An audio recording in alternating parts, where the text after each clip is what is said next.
en azotes sin número, en cárceles más, en peligro de muerte muchas veces.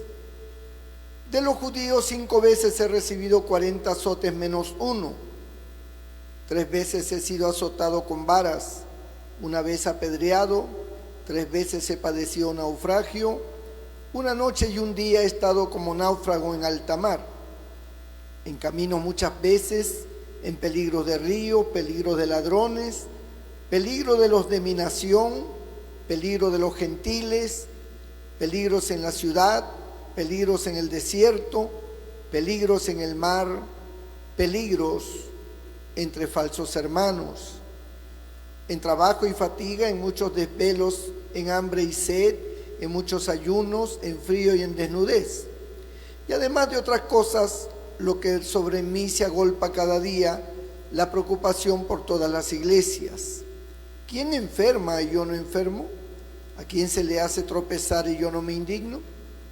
Si es necesario gloriarse, me gloriaré en lo que es mi debilidad. Señor, bendiga su palabra. Pueden sentarse.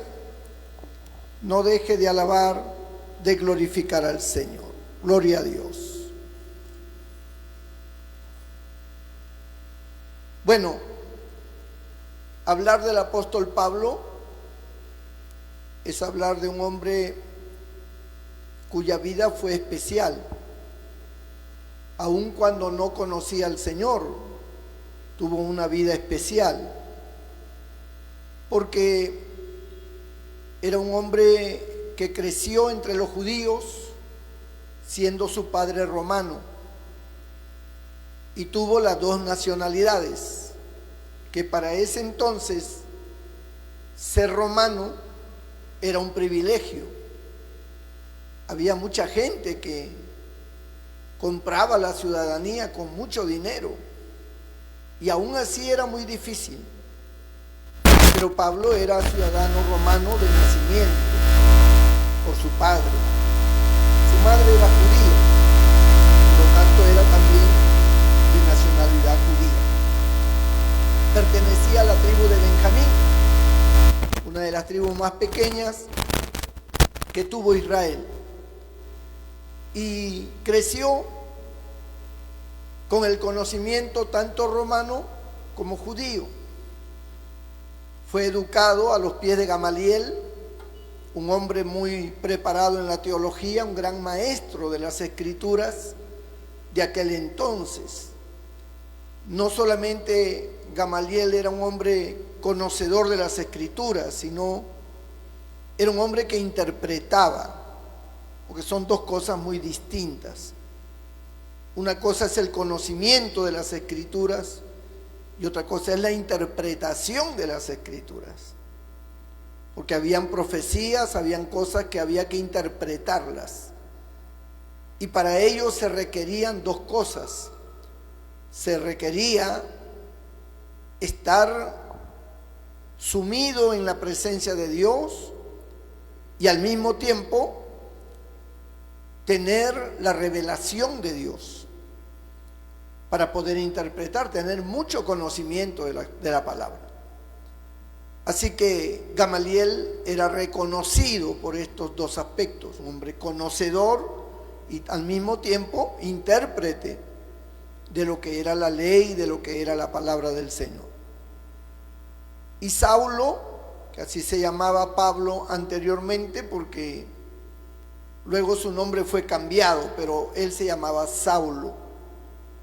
Y Saulo, pues desde joven, tuvo el privilegio de estudiar a los pies de este gran maestro hebreo, el cual enseñó todo lo concerniente a la ley, a las profecías, a la historia que emanaba del Antiguo Testamento. Así que desde niño este hombre creció, este hombre creció en medio de todo ese conocimiento teológico, espiritual, y por otro lado, en forma paralela, también se desarrolló en el conocimiento humano dado por los romanos, ¿no? Ser un hombre que llegó a ser un hombre culto, un hombre muy sabio, entendido y muy recto. Él era un hombre que cumplía la ley, trataba de cumplirla a como diera lugar, ¿no? Había una secta que se llamaban los fariseos, y Saulo se declara a sí mismo fariseo de fariseos. O sea, él era recontra fariseo, por decirlo así. Y ustedes saben que los fariseos eran gente muy especial, ¿no? Muy estricta en cuanto a la ley, eran muy pegados a la letra, no tenían misericordia. Ellos, el que fallaba en un punto, simplemente lo sacaban del camino. Y Saulo era peor que todos ellos, porque Saulo se consideraba un hombre que por el conocimiento que tenía, se daba a sí mismo la autoridad, ¿no?, de poder definir quiénes realmente eran verdaderos israelitas, quiénes no. Y para él la ley era la máxima expresión de Dios, la cual había que cuidar y obedecer. Pero, sin embargo, su corazón no podía entender los planes de Dios. Con todo ese conocimiento, no podía entender los planes de Dios, el amor de Dios. Para él, todo lo correspondiente a Dios era la ley. Y esa era su fuerte, su base para vivir su vida espiritual. No había otra cosa, ¿no? Yo a veces me pongo a pensar en las diferentes religiones, aún evangélicas, ¿no? Y en las religiones hay gente que está muy aferrada a su religión por encima de todo, ¿no? Por encima de papá, por encima de mamá, por encima de sus hijos, de su esposa, de su esposo, de su hogar. La religión prima, ¿no? Y toda la acción que ellos realizan, la realizan bajo la mirada de su religión. Por ejemplo, hay casos donde una madre que tiene su religión, o un padre tiene su religión y es muy apegado, muy aferrado a su religión, y de repente un hijo le falla, ¿no? Un hijo que está siendo formado en el camino de Dios, le falla a Dios y se va al mundo, se pierde. Entonces, el padre no actúa en base a su capacidad de padre, en base a su óptica paterna y al conocimiento que tiene de su hijo y a las circunstancias que se hayan dado. Él actúa en base al qué dirán de su religión. O sea, bajo ese principio actúa, ¿no? Y cree que eso es poner a Dios en primer lugar. Y entonces ejecuta muchas veces acciones contra su propio hijo, contra su propia hija, porque la religión lo empuja a ello. La religión le determina, dice: si tú tienes un hijo rebelde, expúlsalo de la casa, bótalo de la casa. Y si hace algo malo, bótalo. Entonces, ese principio religioso, su doctrina, le hace actuar. No actúa con un criterio paternal basado en el conocimiento de las cosas, sino actúa basado en la doctrina, en la enseñanza de su religión. Y bajo ese principio ejecuta. Y eso era lo que pasaba con los fariseos y pasaba también con Saulo. Saulo miraba las cosas desde el punto de vista de la religión, de su religión, de la ley, de su doctrina. Y por ello él actuaba sin misericordia, actuaba implacablemente. Cuando a él lo nombran para poder buscar a los cristianos. Y uno se pregunta, ¿no?, cuando uno analiza las escrituras, ¿por qué esta gente, por qué los sacerdotes judíos, los fariseos, los escribas, los maestros de la ley, por qué le tenían miedo a los cristianos? Porque ellos, al perseguir a los cristianos, le persiguen porque tienen un temor. El temor es que los cristianos se multiplicaban rápidamente. Se multiplicaban por cientos, por miles. Mire que Pedro predicó un sermón y se convirtieron 5,000. Luego predicó otro y se convirtieron 3,000. Ya tenían 8,000, aparte de todos los demás. Entonces, esa multiplicación de los cristianos hacía que abandonaran las sinagogas, abandonaran el templo central, ya no hacían sacrificios, ya ellos no guardaban la ley. Y esto era un factor multiplicador a tal grado que los fariseos y todos los religiosos de ese tiempo se asombraban y se asustaban porque decían: esta gente se está yendo en pos de ese tal Nazareno que ya murió, que lo hemos crucificado. Pero la gente sigue creyendo en él, se ha convertido como una plaga. Tenemos que frenarlos, tenemos que detenerlos porque van a contaminar a todos los judíos y todos van a dejar la ley, van a dejar la sinagoga, van a dejar el templo. Y no es posible. Tenemos que frenarlo, tenemos que detenerlo. Y empieza, ¿no?, una labor de inteligencia primero, para tratar de ubicar los grupos de los llamados cristianos, o también se llamaban los del camino, así les denominaban. Y comenzaron a entender que habían grupos con sus líderes en diferentes lugares. Uno de ellos, que era el que hablaba y predicaba y convencía a mucha gente, fue Esteban, un diácono de la iglesia. La gente comenzó a escucharle porque había sabiduría, el Espíritu Santo usaba a este hombre. Y la gente comenzó a escucharle. Entonces él fue uno de los primeros al cual Saulo prácticamente lo llevó a la muerte. Por eso dice, cuando se habla de Esteban, dice que pusieron las ropas de Esteban, que lo habían apedreado, lo pusieron a los pies de uno llamado Saulo. O sea, ya era protagonista Saulo de esa matanza. Ya él fue el primero, Esteban fue el primero de los mártires de los cristianos que ofrendó su vida por causa del Señor. Y Saulo fue el protagonista de esa muerte, porque al traer la ropa a los pies de Saulo era como decir: hemos cumplido la misión, aquí están las ropas del difunto, ya está apedreado, aquí está ensangrentada la ropa, ya se cumplió, ¿no? Entonces Saulo era el líder, era el que detrás de la cortina daba las directrices. Luego, como su campaña, su trabajo de Saulo tenía éxito, porque comenzó a perseguir y a apresar, apresó a muchos.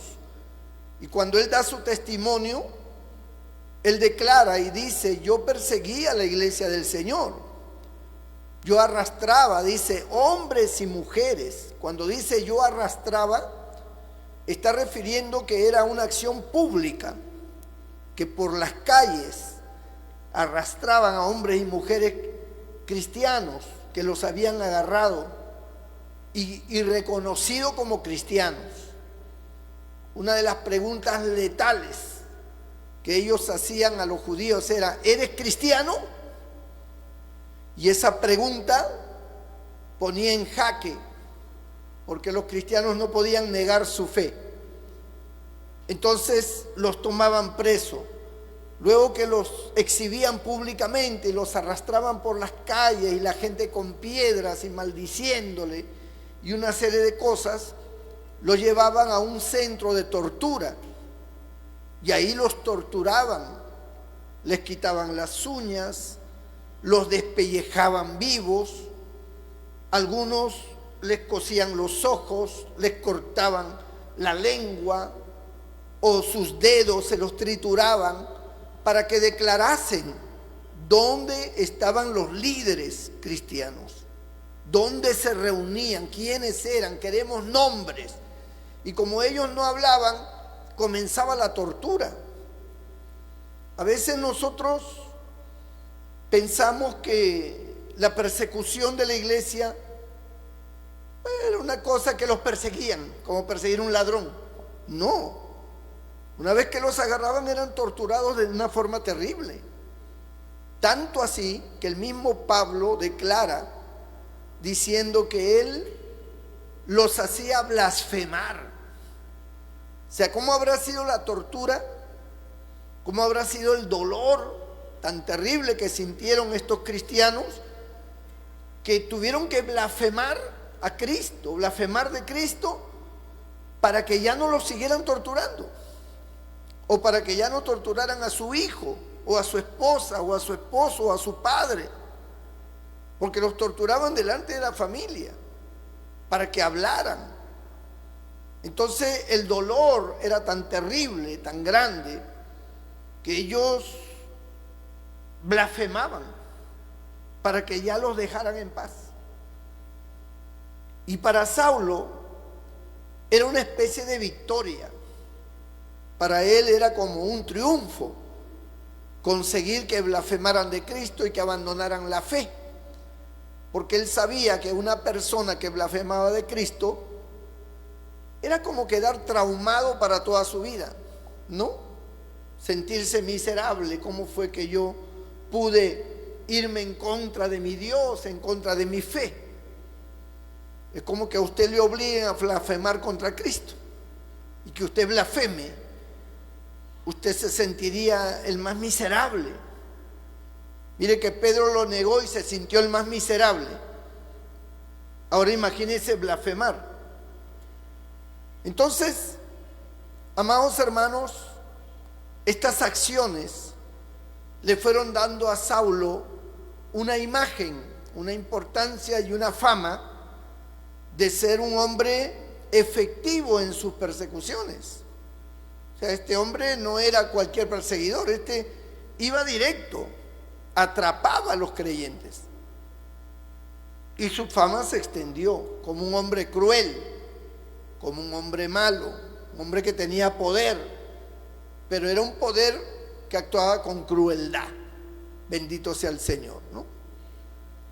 Entonces, la gente cuando tiene cierto poder, a veces actúan con crueldad, porque tienen el poder para actuar, tienen el poder para decidir sobre otros, para definir el futuro de alguien.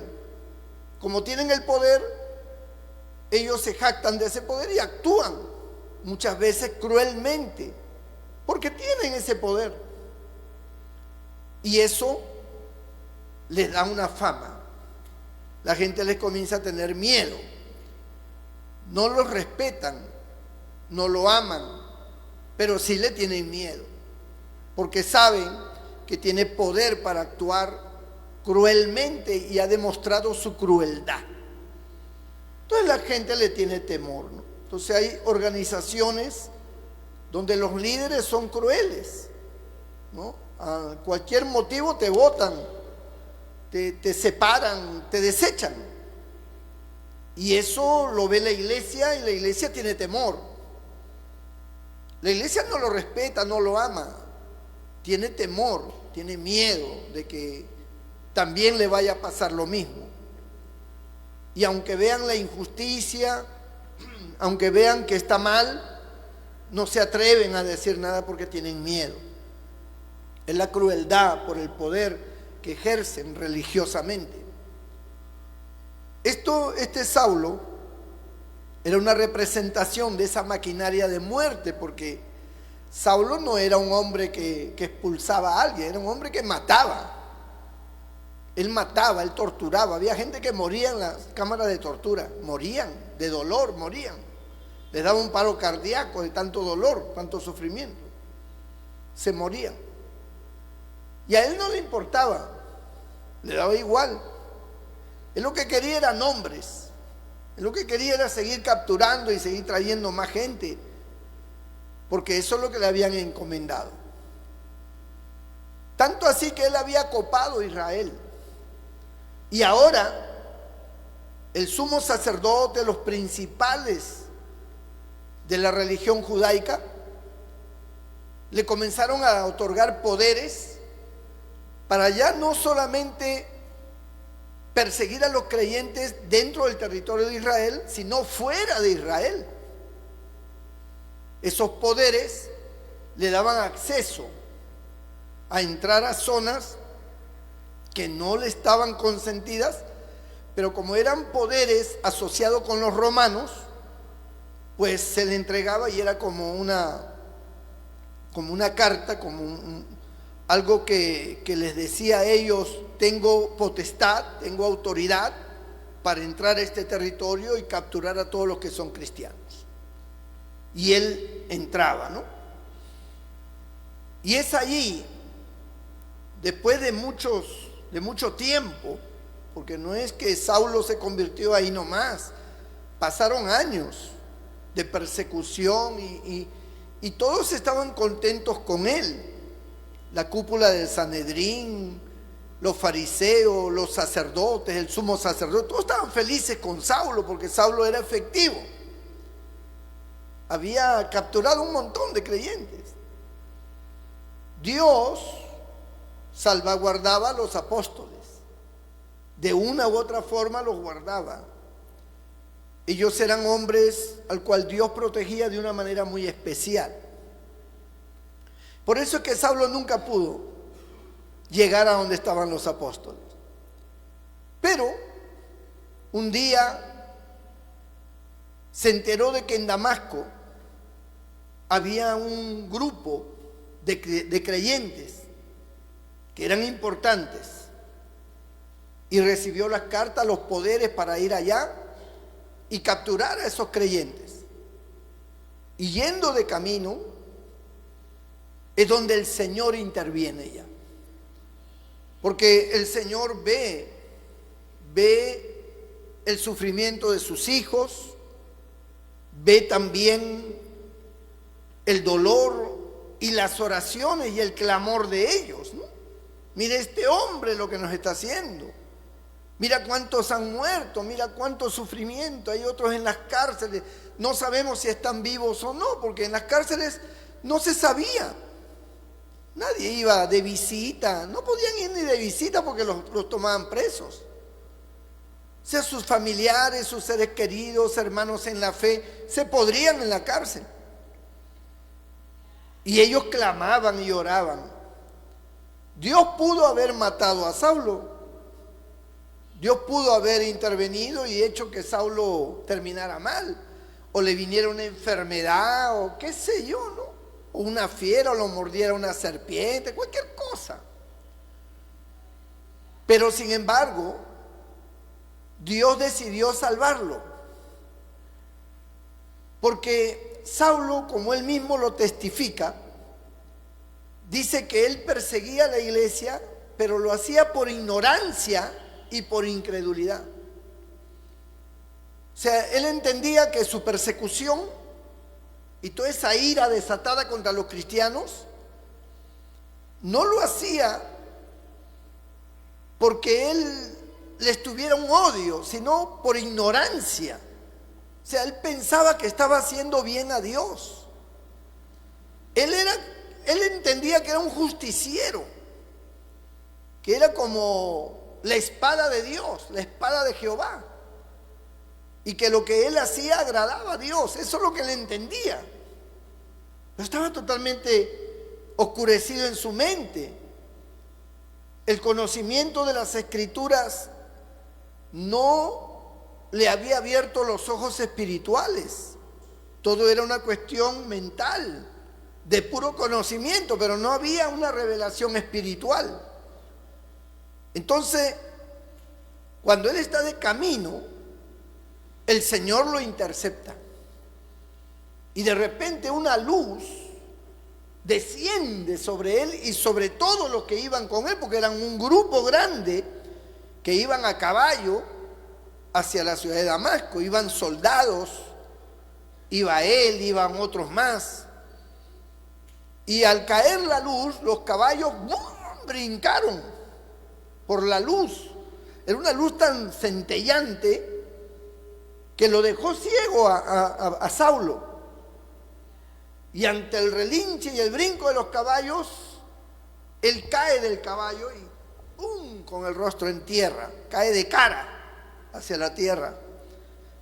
Y estando allí, que él cae, viene una voz que todos oyen, todos escuchan, pero no lo entendieron. O sea, era como, se escuchó así como un trueno, pero era la voz del Señor, del cual Saulo sí lo entendió. Saulo, Saulo, ¿por qué me persigues? Dura cosa te es dar cosas contra la Hijo. Entonces, Saulo entendió que esa voz no era una voz humana, no era algo terrenal, no era de este mundo, definitivamente era la voz de Dios. Él entendió que era la voz de Dios. Y él responde y dice, ¿quién eres, Señor? Y la voz le responde, yo soy Jesús, a quien tú persigues. Bendito sea el nombre del Señor. Cuando él escucha, yo soy Jesús a quien tú persigues, Saulo se da cuenta enseguida del error en que estaba. Él se da cuenta que él está yendo contra el Señor, que Jesús es realmente Dios, que Jesús es el Mesías, que lo crucificaron, porque él está escuchando una voz que viene del cielo. Es una voz autoritaria, es una voz potente, es una voz divina, sobrenatural. O sea, para él no era mi imaginación o que alguien está por ahí hablando. No, él sabía que era Dios, porque en ese momento la voz de Dios es manifestada con toda autoridad. Y él está con el rostro en tierra escuchando esa voz. Yo soy Jesús a quien tú persigues. Entonces él reacciona, se ve perdido, se ve acorralado Saulo. Y entonces en un acto de rendición y de querer enmendar lo mal que él había hecho, dice, ¿qué quieres que yo haga? Esas palabras, ¿qué quieres que yo haga?, fueron palabras de querer enmendar, de querer arreglar las cosas, porque él entiende que está equivocado, entiende que la gente que ha hecho daño, que ha matado, que ha torturado, que los ha hecho blasfemar de Dios, del verdadero Dios que ahora le está hablando. Y él teme por su vida y al mismo tiempo quiere arreglar y dice, ¿qué quieres que yo haga? Yo estoy dispuesto a hacer lo que sea para enmendar las cosas. No me mates, algo así. Él está temeroso por su vida porque Saulo era un hombre pecador. Por eso dice que de todos los pecadores él es el primero, porque él persiguió a la iglesia del Señor. Y cuando un pecador se enfrenta a la muerte, cuando ve que está en su momento ya crítico, final, donde su vida pende de un hilo, el pecador tiembla. El pecador tiene miedo, no quiere morir, porque su alma presiente a dónde va. Su alma sabe, porque su alma es espiritual. Su alma sabe que si muere no va a ir al cielo. Y el alma tiembla. El alma somos nosotros dentro de este cuerpo. Entonces el alma tiembla, tiene miedo. Toda persona, aun creyentes, que no están bien con Dios, cuando les va a pasar algo grave o le está pasando algo grave, tienen miedo, porque no están bien con Dios. El miedo solamente es para los rebeldes. El miedo no es para el que está bien con Dios. El que está bien con Dios no tiene miedo, porque sabe que está con Dios. Pero el que no tiene a Dios tiene miedo. Y el miedo lo paraliza. Y es capaz de hacer cualquier cosa por salvar su vida. Y eso es lo que hizo Saulo cuando le dijo: ¿qué quieres que yo haga? Yo estoy dispuesto a hacer lo que sea. Pero el Señor ha tomado autoridad sobre Saulo, sobre su vida. Le está demostrando que él no es nada en ese momento, que él no vale nada, que su vida está en manos del Señor, que el Señor puede hacer o deshacer con él como él quiere. Él tiene toda la potestad y tiene toda la autoridad. Por eso el Señor con autoridad le dice: entra a la ciudad de Damasco, hacia donde ibas, y allí se te dirá lo que tienes que hacer. Acá las cosas no se hacen como tú quieres. Acá las cosas se hacen como yo ordeno. Entonces Saulo se levanta porque desaparece la voz. Vienen los soldados. Él se levanta, pero está ciego. Él no ve, ha perdido la vista. Seguramente él cuenta y dice: he escuchado una voz. Es la voz de Dios. Tal vez la gente no entiende bien y dicen: llévenme a la ciudad de Damasco, llévenme hacia allá. A partir de ese momento, de esa experiencia, surge una dirección divina. Porque cuando Dios interviene en la vida de alguien, a partir de ese momento, Dios comienza a dirigir sus pasos. Dios comienza a guiar sus caminos. Él iba a la ciudad de Damasco, pero él no sabía dónde. Solamente el Señor le dijo: entra a la ciudad de Damasco y allí se te dirá lo que tienes que hacer. Y por lo que dicen las Escrituras, porque la Escritura no detalla paso por paso, solo habla de los episodios más importantes. De repente vemos en una situación paralela que Dios habla con un hombre llamado Ananías. Y le dice: Ananías, ve a la calle que se llama Derecha. Allí, en una de las casas, hay un hombre que ora. Quiero que vayas y le imponga las manos para que reciba la vista y para que sea lleno del Espíritu Santo. ¿De quién está hablando? Está hablando de Saulo. Quiere decir que desde el momento que Saulo se levanta y dice: llévenme a Damasco, a partir de ese momento Dios comienza a guiarlo. Algo ocurrió al entrar a Damasco, algo pasó, de repente alguna persona lo estaba esperando, lo guiaron y lo llevaron a esa casa. Y Saulo ordenó que lo dejaran solo y que todos se fueran. Como él era una autoridad, pues todos obedecían. Y él se quedó allí. Tal vez los soldados no entendían. Las personas que iban con él le decían, pero señor Saulo, ¿cómo es esto? ¿Cómo te vamos a dejar acá? Tú estás ciego, necesitas atención, mejor volvamos a Jerusalén o vamos a Roma. Y él dijo, no, déjenme acá, váyanse todos, yo sé lo que hago. Y expulsó a todos.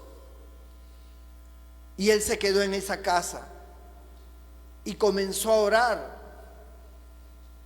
Y eso significa que comenzó a manifestar sus interrogantes a Dios, porque orar es hablar con Dios. Y al orar, él comenzó a preguntarle a Dios muchas cosas y tratando de entender, de saber qué es realmente lo que está pasando. Yo no sé si Dios le respondía o no, la Biblia no lo dice, pero lo que sí dice es que Dios ordena a un hombre que vaya para que ore por él, le imponga las manos, sea sano de su vista y reciba el Espíritu Santo.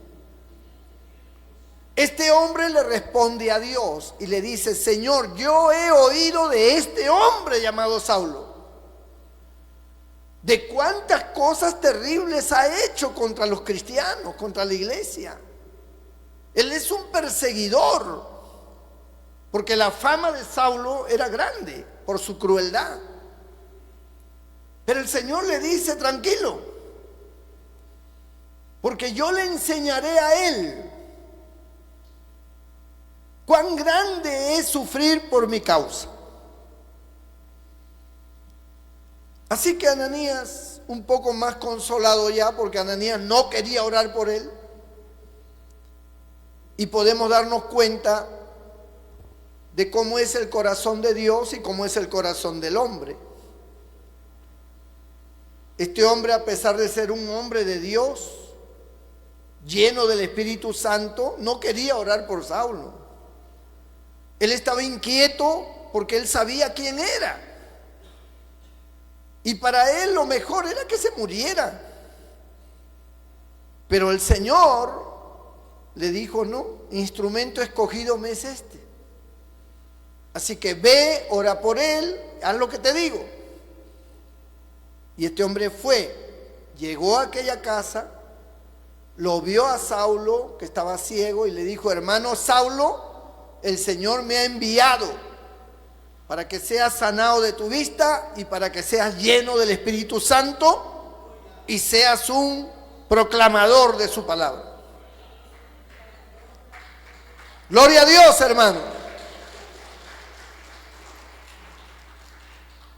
Ya definitivamente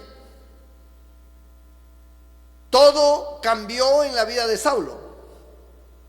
Todo cambió ya. Dios comenzó a tomar control de él, de su destino, de su vida, de su futuro, como lo ha hecho con cada uno de nosotros.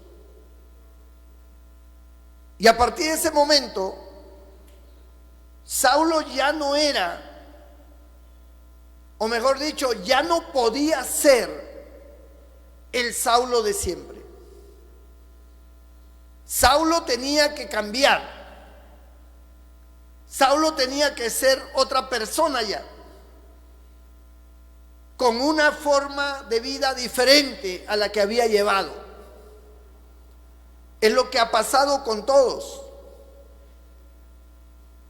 Él, en primer lugar, ya no podía seguir trabajando para los judíos, para los principales. Él ya no podía obedecerlos a ellos. Él tenía ahora que obedecer al Señor.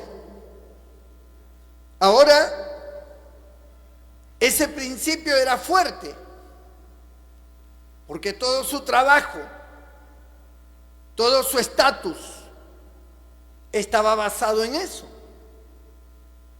Él se había hecho de una profesión, por llamarlo así, al cual servía al Sanedrín, al sumo sacerdote, a los fariseos. Era un hombre que se codeaba con reyes y cónsules. Pero ahora ya no podía hacerlo, porque se había pasado al otro bando, al bando de los perseguidos. Y de hecho, en Jerusalén no sabían sobre él qué es lo que había pasado. Cuando regresaron los otros, seguramente le dijeron: bueno, ha sucedido tal cosa, él se ha quedado allá. Y me imagino que las principales autoridades enviaron a alguien para que fueran a verlo, para que lo trajeran, porque estaban con la incógnita. Uno de sus principales líderes no estaba. Y resulta que ahora en Damasco él empieza a predicar. Él recibe la vista, él es lleno del Espíritu Santo, y lo primero que hace es que comienza a hablarle a la gente. Y la gente decía: pero este no es el que perseguía a los cristianos. ¿Cómo es que ahora habla del líder de los cristianos? Se confundían. ¿No será una treta? ¿No será? Entonces los creyentes estaban confundidos también. Y decían: ¿no será una treta, una trampa, para que nosotros nos acerquemos y después nos agarre? Nadie se le acercaba. Pero él confundía aún más, diciendo que Jesús era el Cristo. Y hablaba con tal autoridad y con tal inspiración del Espíritu Santo que era difícil no creerle. Porque él no estaba hablando en su argot como persona, él estaba hablando bajo el poder del Espíritu de Dios, porque estaba lleno del Espíritu Santo. Entonces sus palabras llegaban, y esto confundía mucho. De hecho, él comenzó a entender que ya no podía regresar otra vez a esa vida que él había tenido. Incluso su propia familia ya no podía ni visitarlos ni verlos, porque una vez que ya se enteraron que él se había vuelto cristiano, la ira contra él fue grande. Y así como ordenaron a él que persiguiera a los cristianos, ahora ordenaron gente que mataran a Saulo, que lo mataran. Esa era la orden, que mataran a Saulo. Y buscaban ocasión. Y Saulo tuvo que salir de Damasco. Dice que Dios lo llevó a Arabia. Y ahí estuvo 14 años en Arabia. 14 años recibiendo todo el evangelio directamente de nuestro Señor Jesucristo. Bendito el nombre del Señor. Y 14 años no es poca cosa, hermano, es bastante tiempo. Y todos esos 14 años fue también un tiempo como para que se olvidaran de él, como para que ya los que los perseguían ya lo dejaran como que estuviera muerto. Desapareció el mapa. Después de 14 años regresó y se fue a Jerusalén a ver a los apóstoles. Y allí lo recibieron ya. Y su nombre fue cambiado por Pablo. Este hombre fue uno de los hombres que más sufrió por la causa del evangelio. Lo hemos leído acá en este capítulo 11 de Segunda de Corintios y versículo 23 en adelante, donde él habla parte de su vida de todos los peligros y de todas las cosas que pasó. Él fue apedreado, él fue apaleado, fue azotado 3 veces, 40 azotes menos 1. Una azotada de esa naturaleza, hermano, era dejar a la persona media muerta. Cada azote era con unas especies de huesos filudos, algunos con hierro, y esos látigos salían y en las espaldas desnudas le abrían surcos en las espaldas cada latigazo. Eso le pasó al Señor también, y Él soportó. Estuvo en cárceles, por tiempo estuvo en cárceles donde no había agua, donde no había comida, y tuvo que sufrir. Como ser humano sentía el frío, sentía el calor, sentía el hambre, sentía la sed, y no le daban agua. Pero Dios le daba fortaleza. Y allí en la cárcel, la cárcel fue para él un centro de meditación, un centro de preparación espiritual, donde allí los conocimientos del Señor venían a su corazón y podía entender muchas cosas. Recuerden, amados hermanos, que en ese tiempo solo existía el Antiguo Testamento. Pero todas las cosas que él recibió en la cárcel, esos conocimientos del cual él lo plasma por escrito y hace las cartas que hoy tenemos, que es el Nuevo Testamento, como 2 de Corintios y como todas las demás cartas paulinas, son inspiraciones que Dios le da y él las escribe. Él las escribe, y es ahí donde el Evangelio se enriquece para nosotros a través de las revelaciones que Dios le daba a Pablo y que él escribe. Esas revelaciones son las que nosotros leemos, y esas son las que nos enriquece el alma ahora en estos tiempos también. Bendito sea el nombre del Señor. Son riquezas extraordinarias, una herencia, un legado de parte de Dios a través de estos hombres, como Pablo. Él es el protagonista de que hoy tengamos las escrituras del Nuevo Testamento, la mayoría de ellas. Y este hombre, como el mismo apóstol Pedro lo determina, era un hombre tan profundo en los conocimientos que los indoctos no lo entendían y torcían. Bendito el Señor. Pero Pedro reconoce la sabiduría de Pablo.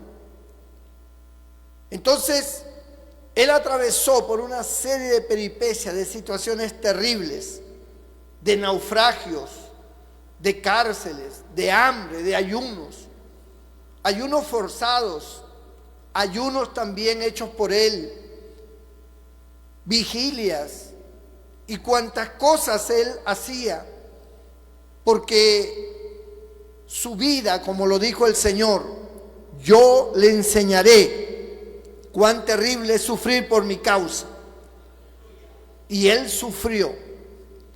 Pero hay algo en el Señor. En el Señor los sufrimientos nos enriquecen. Los sufrimientos son como una especie de cuenta de ahorro, para poder entenderlo. Cuando un creyente sufre situaciones duras, producto de su fe, producto de su vida cristiana, y le pasan cosas y sufre por causa del Señor, o por ser justo, por ser honrado, lo botan del trabajo, qué sé yo, peripecias que van y vienen. Esos sufrimientos son como una especie de ahorro en tu cuenta, porque es a través de los sufrimientos que Dios luego te va a bendecir.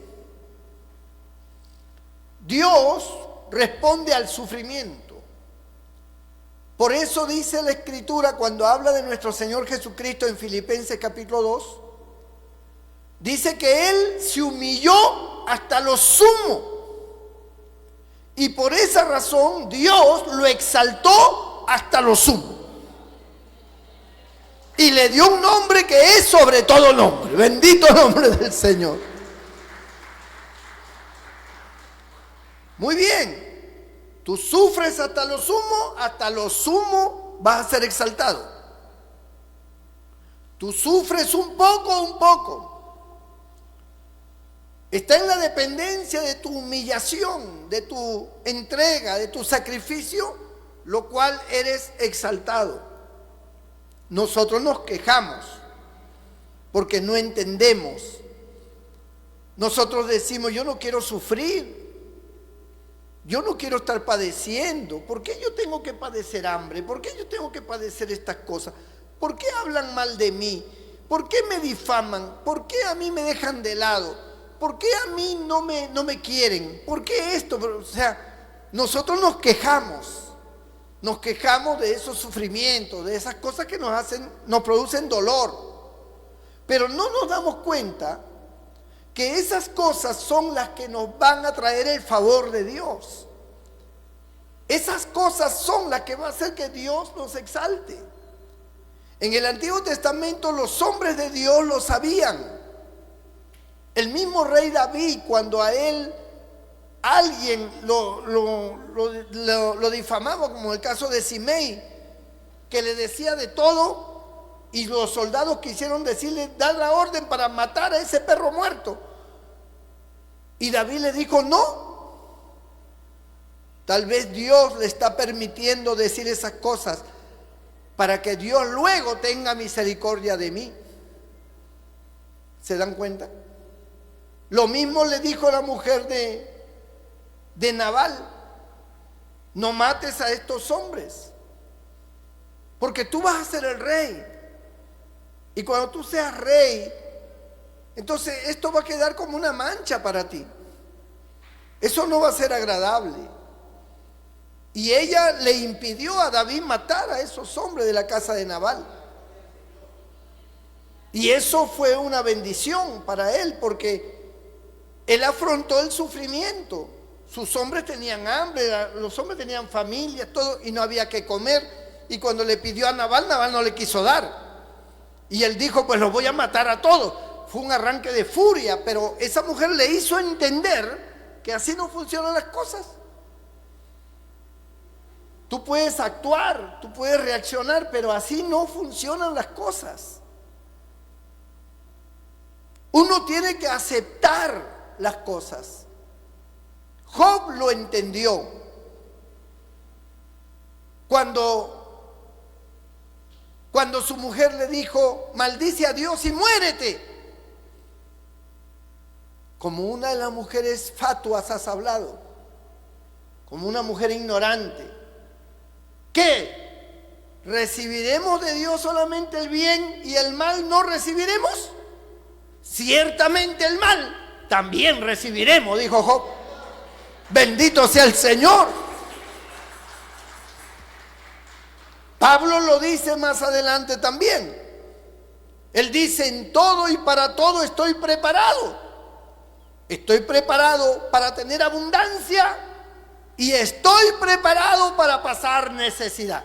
Para Pablo, como para todos los demás hombres de Dios, las circunstancias adversas no podían ser motivo de queja, sino que había que aceptarlas, porque así Dios lo había permitido. Y si Dios ha permitido, yo estoy consciente, como usted tiene que estar consciente, de que somos hijos de Dios. Usted tiene que estar consciente que usted es un hijo de Dios, una hija de Dios. Y si se enferma, si lo botan del trabajo, si le roban, si pasa esto, usted no puede poner en tela de juicio la salvación, el amor y la protección divina. Usted lo que tiene es que aceptar las cosas como vinieron. Si Dios lo ha permitido, por algo será. Todo obra para bien en los que confían en Dios. Pero para nosotros es muy difícil aceptar el mal. Nosotros cuestionamos. Nosotros decimos, Señor, ¿por qué pasa esto? ¿Por qué yo estoy así? ¿Por qué yo vivo así? ¿Por qué me ha venido esto? ¿Por qué aquello? ¿Por qué lo otro? O sea, ese por qué es una acción de no aceptar los males. Pero los males son parte de la vida. En el mundo tendréis aflicción, dijo Cristo. O sea, males van a haber. Eso no tiene nada que ver con la justicia de Dios. No tiene nada que ver que Dios está contigo. No tiene nada que ver con tu salvación. No afecta en nada tu salvación. No afecta nada tu destino que Dios ha trazado para ti. No afecta en nada. Pero Dios dice, es necesario tus sufrimientos para yo poder exaltarte, para yo poder hacer que tú crezcas. Para Dios los sufrimientos son importantes, porque en la manera que nos humillamos, Dios nos exalta. Pero si nosotros no aceptamos los sufrimientos, entonces estamos diciendo que Dios es injusto, que solamente nos tiene que venir el bien. A nosotros no nos puede venir el mal. Hay doctrinas de eso, que a los creyentes no le puede pasar nada malo. Eso es falso. Cristo, siendo Cristo, padeció. Los apóstoles padecieron. Los hombres en la historia del Antiguo Testamento padecieron. Ese profeta Jeremías paraba metido en un pozo, metido allí por meses. Ahí lo tenían en un pozo. Y era el profeta, pero ahí estaba metido. A otros los mataban. Era terrible. Cristo se paró ante Jerusalén y dijo: Jerusalén, Jerusalén, que matas a los profetas. ¿Cómo que matas a los profetas? Pues sí, mataban a los profetas. Pero entonces Dios, ¿dónde está? Dios igual. Morían y se iban para el cielo. ¿Cuál era el problema? Porque al final, a la larga o a la corta, todos nos tenemos que morir. Y si un profeta moría por ser profeta, era una honra muy grande para él. Morir sirviendo a Dios o por causa del Señor es una honra muy grande. Será recompensado de una manera especial. No es lo mismo morir por causa del Señor a morir de un paro cardíaco o de un resbalón que caes de cabeza. No es lo mismo. Un creyente se cae de cabeza y se muere, pues se va al cielo porque es creyente, pero aquel que sirviendo a Dios lo matan, ese tiene una recompensa mayor. Entonces, que mueran los profetas, que mueran los pastores, que mueran los evangelistas, los maestros, eso es una cuestión que tiene que verse como algo normal, como parte de la vida, porque al final nos tenemos que morir todos. Y todos nosotros no aceptamos los sufrimientos. Nos enfermamos y, Señor, ¿y por qué estoy enfermo? Señor, ¿por qué no me sanas? Yo te pido que me sanes y no me sanas. Pero si eso es parte de la vida. Eso nos enseña a veces muchas cosas. Nos corrige de muchas cosas. Nos hace ver que somos vulnerables, que no tenemos el dominio de todo. Que Dios es el que tiene el dominio. Recibiremos el bien y recibiremos el mal, sin ningún problema.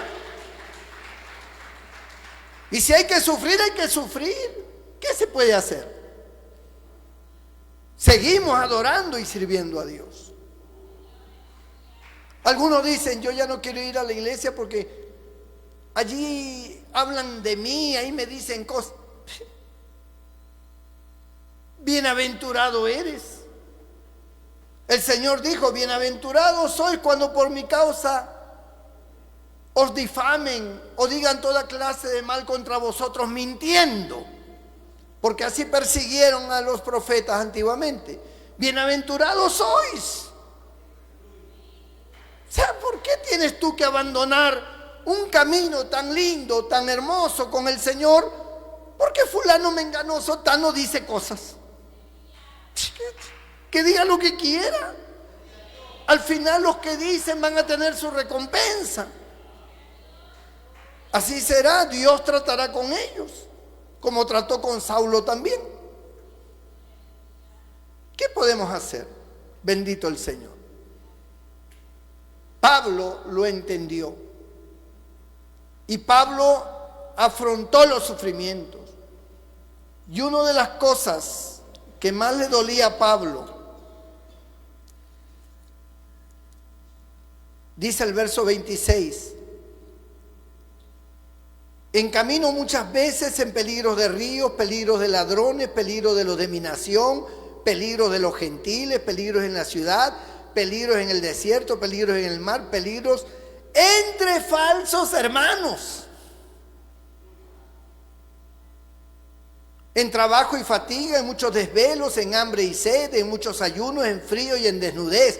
Además de otras cosas, lo que sobre mí se agolpa cada día, la preocupación por todas las iglesias que habían fundado. Que eso era para Pablo una preocupación grande, porque se metían herejías, se metían falsos hermanos, falsos maestros, todo. Era un lío tremendo. Era un lío. Habían pleito entre los hermanos, se formaban grupos, unos decían una cosa, el otro decía otra cosa, repudiaban el ministerio de Pablo, no lo reconocían, una serie de situaciones. Lo traicionaban. Y esas preocupaciones agolpaban el corazón de Pablo. Pablo fue envejeciendo en medio de todas esas situaciones terribles. ¿Pero abandonó al Señor? No. ¿Dejó el camino del Señor? No. ¿Dijo ya no puedo? No. Más bien dijo, he peleado la buena batalla, he acabado la carrera, he guardado la fe, por lo cual me espera la corona de justicia que Dios ha preparado para los que le aman. Bendito el nombre del Señor. Y eso es lo que tenemos que hacer nosotros, guardar la fe. No importa cuál sea tu circunstancia. Te dejó el marido, ¿y qué vas a hacer? Tienes que seguir adelante. Te dejó la mujer, ¿y? Pues hay que seguir adelante. Que tus hijos no te aman, te abandonan, son ingratos.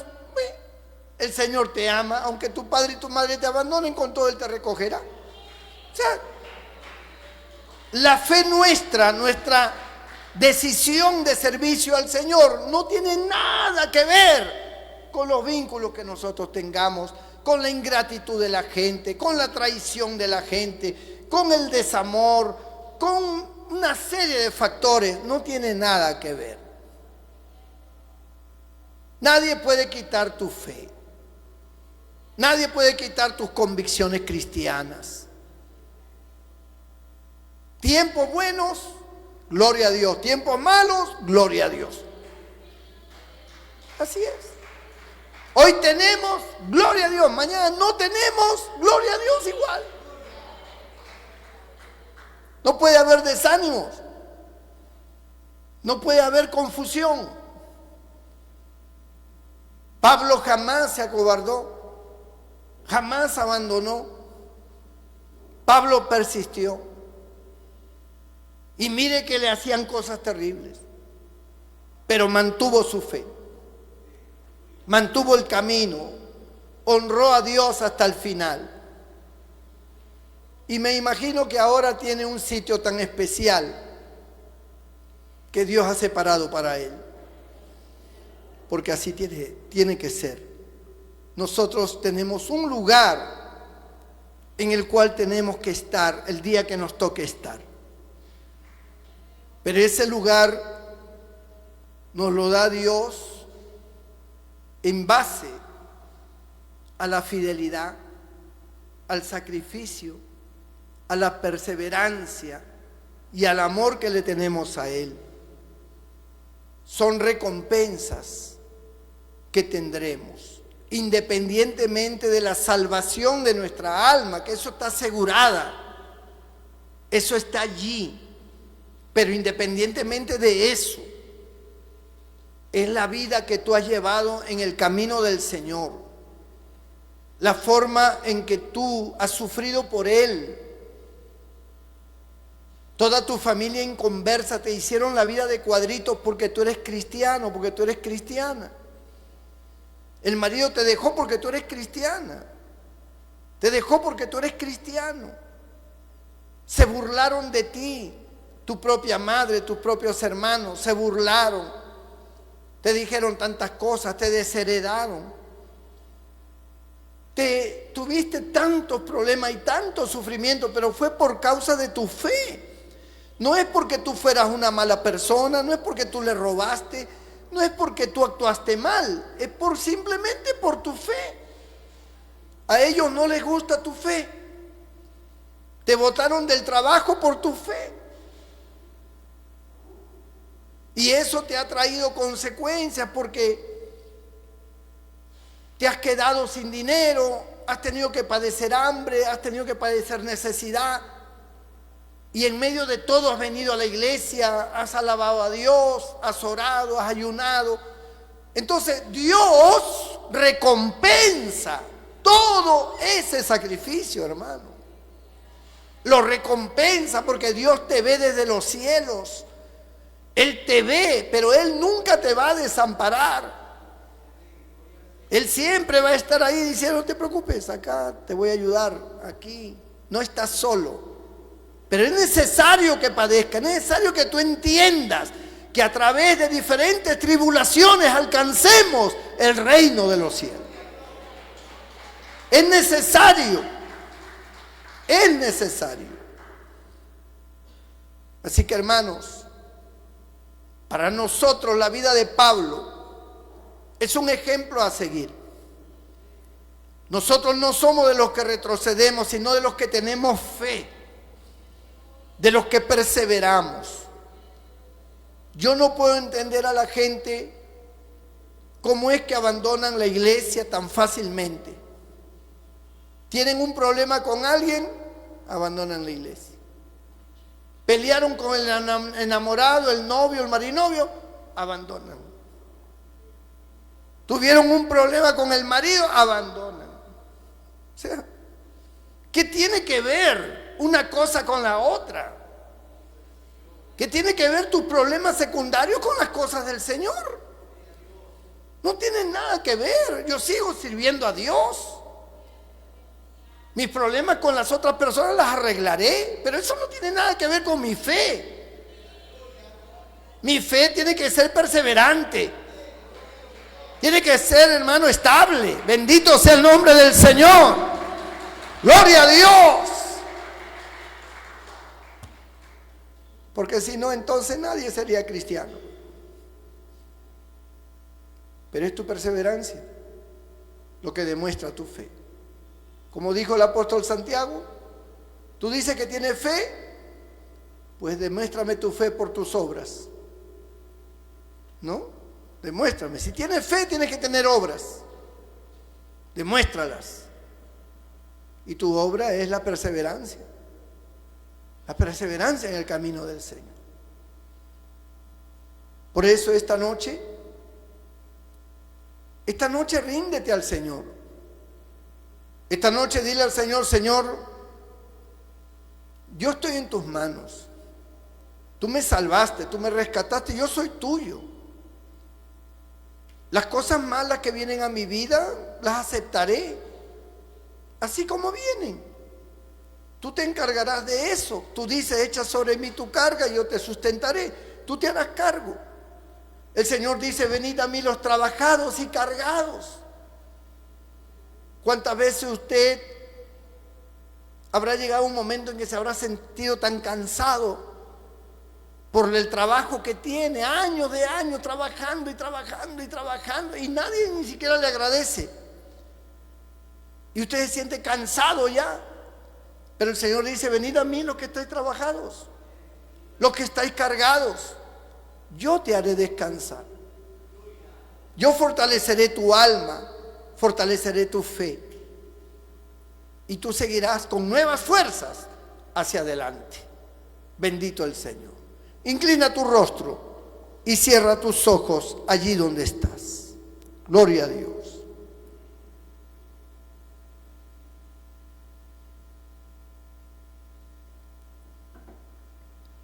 Yo quiero orar por ti, porque tal vez tú necesitas nuevas fuerzas, hermano, hermana. Tal vez tú sientes una pesada carga, necesitas ayuda.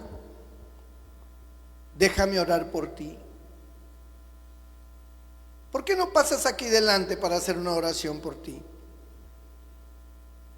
Para que salgas de aquí diferente, con nuevas fuerzas. Ven, pasa aquí delante. Yo voy a... Dios bendiga estas vidas. Dios es un Dios bueno y de poder. Todos pasamos tribulaciones, todos pasamos momentos duros. Todos necesitamos la fortaleza de Dios. A veces nos equivocamos, tomamos malas decisiones. En vez de que nosotros florezcamos, todo lo contrario, nos atrasamos. Creyentes que a veces pierden tantas bendiciones porque tomaron decisiones equivocadas. Dejaron de venir al templo, se fueron a otras congregaciones, o agradaron a la familia, o agradaron al jefe del trabajo, se preocuparon más por su trabajo, decidieron viajar a otros lugares. Y si hubieran perseverado, hoy tendrían muchas bendiciones, pero no lo hicieron.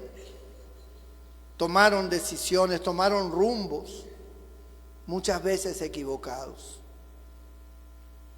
Pero el Señor te ama, y Él está dispuesto a ayudarte, está dispuesto a perdonarte, está dispuesto a salvarte, está dispuesto a empezar de nuevo contigo y a decirte: ya no te equivoques más, ya no seas sensible a la voz de otros, escucha mi voz, no escuches otras voces, escucha mi voz, persevera en mis caminos, persevera en mi palabra, obedece a tu pastor, sé un miembro activo en la iglesia, yo te bendeciré, yo estaré contigo, yo te respaldaré, yo te sacaré de tus problemas, yo sé cómo hacerlo, pero tienes que perseverar, tienes que aprender a aceptar lo bueno y aceptar lo malo. Apártate del mal y sigue la justicia, sigue la fe y el amor de Dios. Todos los hermanos allá atrás se ponen de pie. Vamos a orar por estas vidas. Acérquese un poquito más. Venga más acá. Yo quiero orar por ti. Dios conoce tu corazón. Dios conoce tu alma, tu vida. Dios lo sabe todo. Señor, mira cada una de estas vidas que están aquí. Tú conoces, Señor, sus angustias. Conoces el dolor, el sufrimiento de cada uno de ellos. Conoces su nivel espiritual de cada uno. Conoces sus pecados, como también conoces sus virtudes, sus aciertos. conoces sus pensamientos, conoces la vida de ellos, sus errores, sus equívocos, sus malas decisiones. Tú lo ves, tú lo sabes todo. Sabes cómo cada uno se ha comportado. Pero esta noche es tu voluntad, es tu deseo ayudar a cada uno, perdonarles, santificarlos, hacer de ellos nuevas criaturas, fortalecerlos en la fe, hacer que ellos comprendan que tú eres su Dios, que tú no eres un muñeco pegado en una pared, que tú no eres una imagen, que tú no eres algo que no tiene vida. Tú eres el Dios de la vida, tú eres el que tienes el poder, tú los salvaste, tú los escogiste, tú pusiste tu mano sobre ellos un día, tú empezaste a guiar sus vidas, pero ellos se desviaron, ellos cambiaron el rumbo, pero aún así tú los traes nuevamente a tus caminos. Esta noche tú los traes a tus caminos otra vez. Una vez más les das la oportunidad de ser perseverantes, de ser fieles. Una vez más les demuestras cuánto los amas. Una vez más tú quieres, Señor, estar con ellos. Tú quieres guiarlos, tú quieres dirigirlos, tú quieres bendecirlos, tú quieres levantarlos, tú quieres quitar toda esa obra demoníaca que los rodea, toda esa oscuridad que los aprisiona, esa carga que está sobre ellos.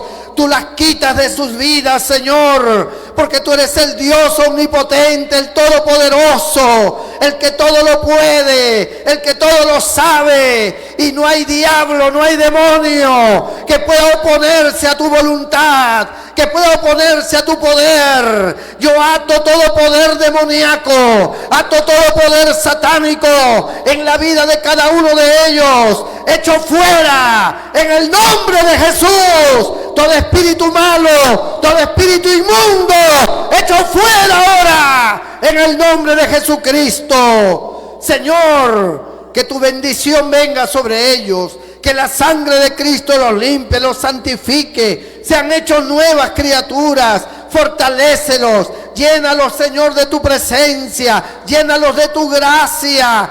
Tú encamina ahora sus pasos, tú dirige, Señor, todo lo que ellos hagan. Pon el querer como el hacer por tu buena voluntad. Empieza a dirigir sus pensamientos, empieza a dirigir sus caminos, empieza, Señor, a abrirle puertas.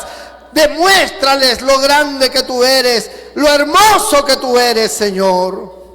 Si están enfermos, toca sus cuerpos, Señor, opera en ellos la sanidad, dale nuevas fuerzas físicas, toca esos huesos, esos tendones, esos músculos, aquellos que sufren de artrosis, aquellos que sufren de reuma, aquellos que sufren, Señor, del corazón, de los riñones, de los pulmones, de la garganta, de las vistas, de esas migrañas. Señor, en el nombre de Jesús, echamos fuera toda enfermedad.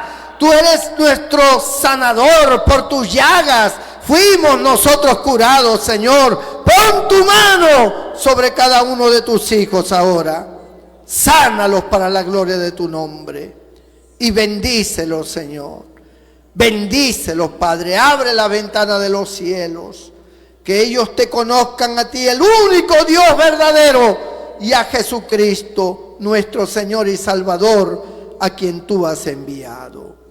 Gracias te damos, Señor, por estas vidas, Padre. Gracias, Señor. Gracias, Cristo. Tú eres bueno. Tú eres maravilloso, Señor. Tú eres grande. Para ti no hay nada imposible, Señor. Para ti no hay nada imposible, Padre. Pon tu mano sobre ellos, Señor. Pon tu mano sobre ellos. Una nueva bendición venga sobre sus vidas, Padre. En el nombre de Jesús. En el nombre de Jesús, Señor, una nueva unción, una nueva bendición venga sobre ellos de manera especial, Padre. Y tú recibes la gloria, la honra y la alabanza. Amén y amén. Dios te bendiga, mi hermano, mi hermana. Vuelve a tu lugar con la bendición del Padre, del Hijo y del Espíritu Santo. Dele un fuerte aplauso al Señor, hermano. Gloria a Dios. Gracias te damos, Señor. Maravilloso es el Señor.